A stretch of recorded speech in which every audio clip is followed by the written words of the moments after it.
One of the things people ask us about is how we mount these handsets for our radios. So this is a UHF one, and this is that Apex 8500 one.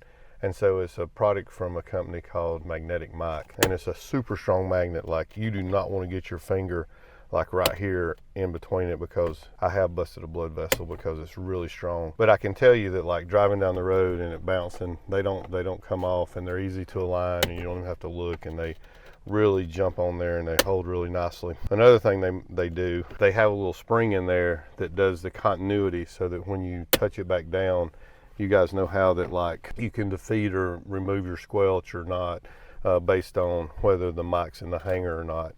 And this magnetic system preserves that. So they were careful to make it, when you do the set screw, with a little spring inside of there, so the continuity that you get when you clip your mic back in will maintain the squelch, or, you know, you can program it for scan. There's all kinds of things you can do with that, but that's preserved, and so it works really well. They're pretty pricey. I think they're $30 or $40, and Stephen will link them. We're not sponsored, but it's a great product. Then another thing is we use ram mount, and I think this is the 3/4 inch ball size that we utilize here, and so this is just a ram mount.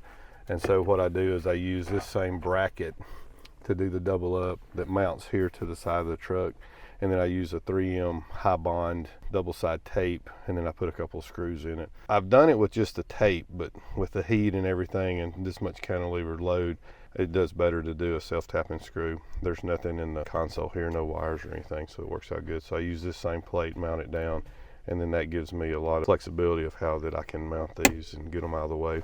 And then it doesn't get in the way too bad for the passenger. People have asked us about the BDA. It's a SureCall brand, and Stephen will link the exact one I have. I've tried different ones, but this one I went with SureCall. It had some good reviews online, and I tried it. The main reason I went with it is because it had an NMO mount, and the antenna for it's right above here. The inside antenna is mounted right here, so when I lay my cell phone in this area, it picks it up. Works real good. So you'll notice that this video was kind of like short and sweet, and we made this video just for you guys because people have asked about these things. You know, we made this video specifically for you, so it's not our traditional long form video. If you have a question or something about how we did something, you know, we're happy to tell you about it and demonstrate it, because if we can save you 10 minutes or get you the right piece of equipment, you know, that's what we're all about.